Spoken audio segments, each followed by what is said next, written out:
Un gusto saludarles. Vamos a tratar la temática de estados financieros. Vamos a hacer un pequeño ejercicio con respecto a la presentación de los estados financieros, en donde vamos a determinar los dos informes principales, que son el estado de resultados y el estado de situación financiera. Bien, recordemos que vamos a tener una serie de datos, información, ¿verdad?, con la cual tenemos que construir el balance de comprobación de suma y saldos. Este nos va a servir para poder eh, verificar que los saldos se encuentran correctamente expresados, es decir, recordar que cuando tenemos esta lista de cuentas con montos es porque son el resultado de los registros contables. Cada una de estas cuentas pues ya está operadas todas las actividades económicas en las cuales se incluyeron y se determina un saldo a una determinada fecha, a este ejercicio pues el 31 de diciembre del 2016. Entonces lo importante acá es poder clasificar cada una de estas cuentas, tanto si son de balance o si pueden ser de resultado, para poder generar los informes antes mencionados.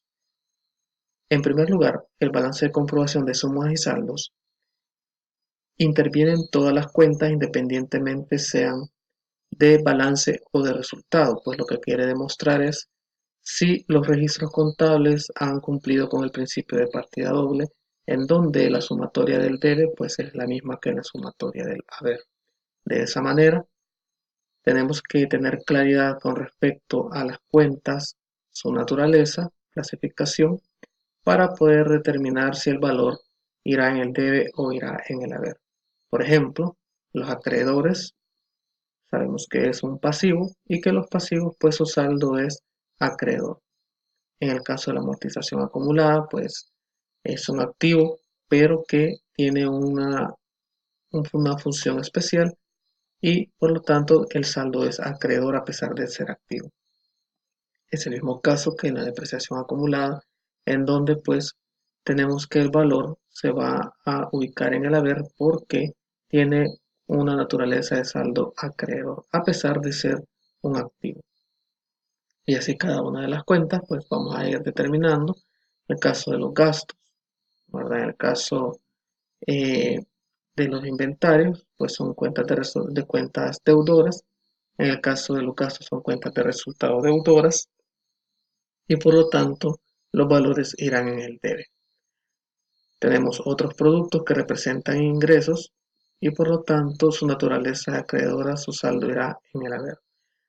De esta manera, tanto las utilidades como las ventas, la reserva legal, ¿verdad? Son, en el caso de reserva legal y utilidades, son patrimonio, por lo tanto su saldo de acreedor va en el haber. Y en el caso de las ventas, es una cuenta de resultado acreedor y por lo tanto el valor también va en el haber. Entonces es bien importante tener claridad con respecto a la clasificación y la naturaleza de los saldos para poder construir en primer lugar el balance de comprobación de sumas y saldos. Y es el que tenemos acá, en donde vamos a ubicar de manera ordenada, si se quiere, las cuentas, ¿verdad?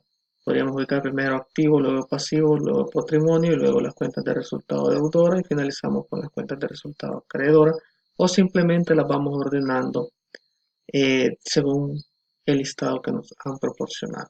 Generalmente, pues si el orden es en función de primero si son de balance y luego si son de resultado. En este caso, pues las tenemos nada más indicadas según como nos dieron en los listados. Y aquí tenemos, por ejemplo, el efectivo en el cargo, la depreciación acumulada que mencionábamos que es un activo pero que tiene un comportamiento acreedor, va en el abono. De igual manera la amortización, capital y reserva que habíamos mencionado. Las compras son una cuenta de resultado deudora, va en el debe y así sucesivamente con cada una de ellas. La estimación para cuentas incobrables, recordar también que es un activo, pues su naturaleza es acreedora, similar a la depreciación y a la amortización y por lo tanto, en ese caso, pues iría en la parte de el abono, es decir, en el haber, ¿verdad? Debe y haber. Una vez hemos identificado todas las cuentas y clasificado correctamente, pues podemos hacer la verificación correspondiente si se cumple con el principio de partida doble en las actividades económicas que han sido registradas. Y vemos pues que en efecto se ha cumplido y eso nos da una certeza que hemos realizado bien el balance de comprobación, ¿verdad? En el ejercicio nos van a dar un dato adicional que es el inventario final, que no está dentro de estas cuentas, solamente está el inventario que correspondería a inventario inicial.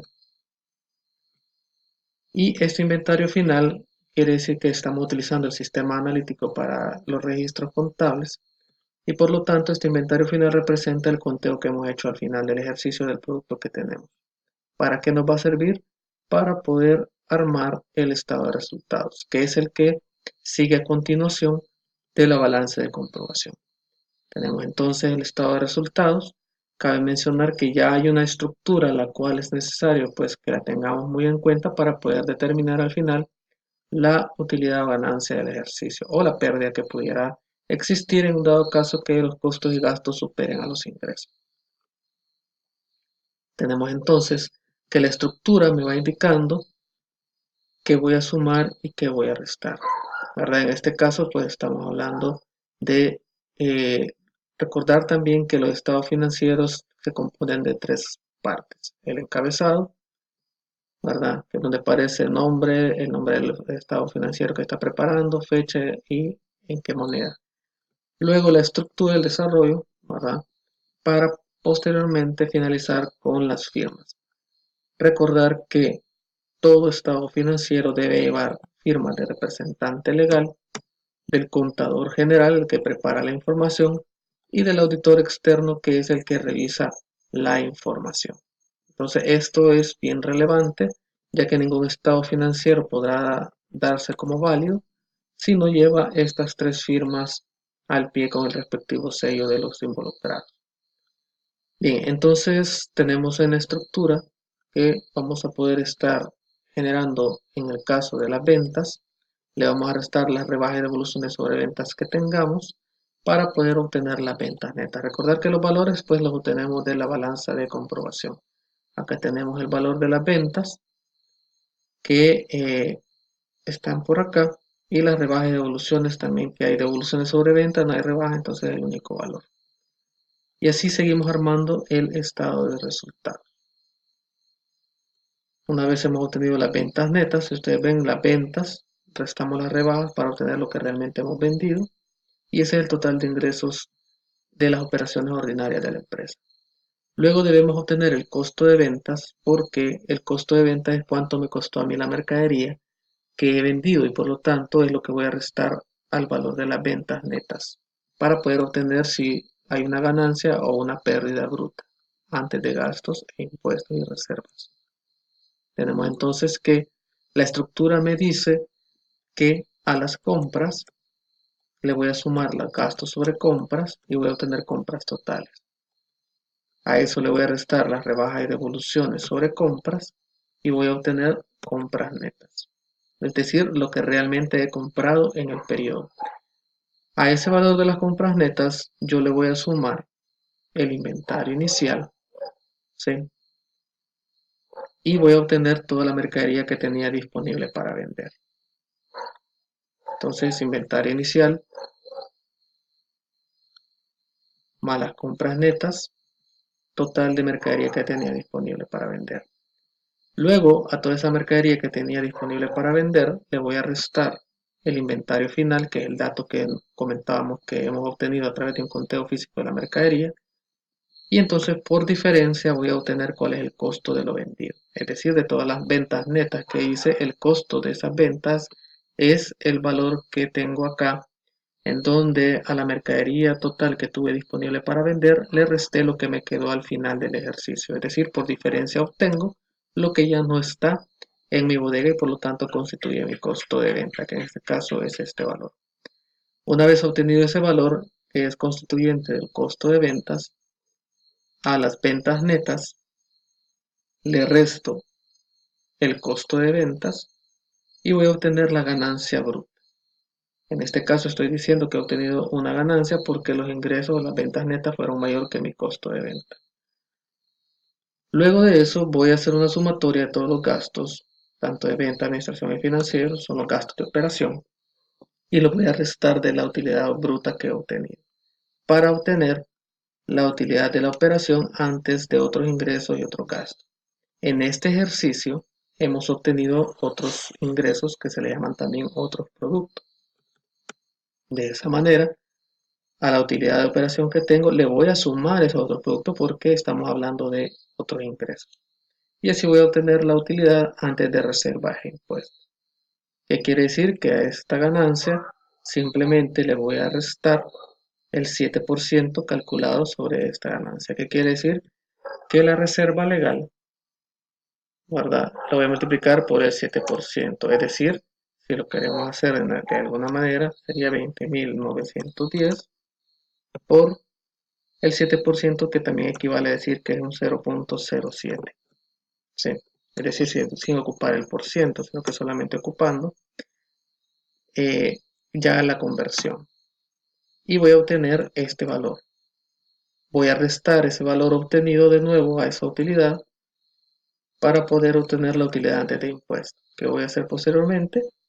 Pues si los ingresos no han sido, en el caso de los ingresos o ventas, ¿verdad? No son mayores a 150.000, pues lo que voy a hacer es calcular el impuesto sobre la renta, el cual va a estar determinado por un 25%. Es decir, que esto equivaldría a decir que los 19.446.30 que he obtenido los voy a multiplicar por 0.25. Y de esa manera obtengo este valor que sería el impuesto sobre la renta a pagar por ese periodo. Y de esa manera obtengo la utilidad del ejercicio ya después de impuestos y reservas calculadas. Esto es lo que realmente se ha ganado en este periodo después de esos cálculos. Cerramos con las firmas de este estado financiero. Una vez tenemos el estado de resultado, pues ya podemos trabajar el estado de situación financiera, ¿sí? En donde vamos a ordenar las cuentas activos, corrientes, no corrientes, pasivos corrientes y no corrientes si lo hubieran, y también en la parte del patrimonio.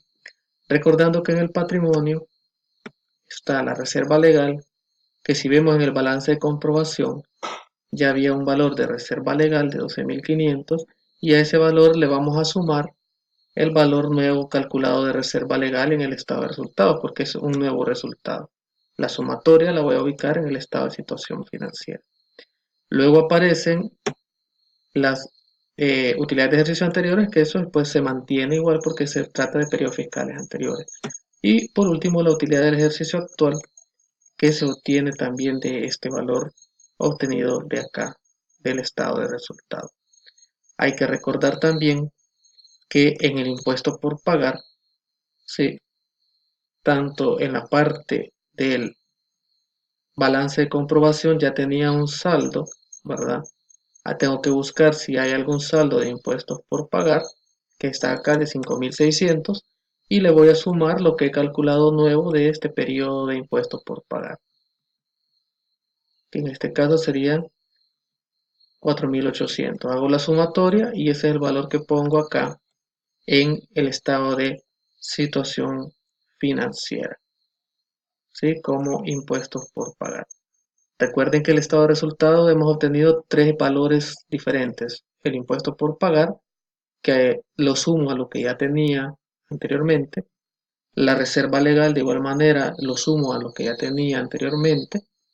Y en el caso, pues, obtengo la utilidad del ejercicio actual, que en este caso no lo sumo a lo que dice utilidad de ejercicio anteriores porque debe de aparecer separado en el estado de situación financiera de esta manera, para que al final la sumatoria, ¿verdad?, del total de activos sea igual a la sumatoria del pasivo más el patrimonio, y de esa manera comprobar que el estado de situación financiera ha sido generado correctamente. Cerramos siempre con las firmas de los involucrados y pues de esa manera establecemos ya estos estados financieros, ¿verdad? Entonces recordar que debemos de clasificar las cuentas para poder generar el balance de comprobación, generar luego el estado de resultados y finalizar con el estado de situación financiera o balance general. Bien, Entonces, esto ha sido todo. Espero que les sea de utilidad.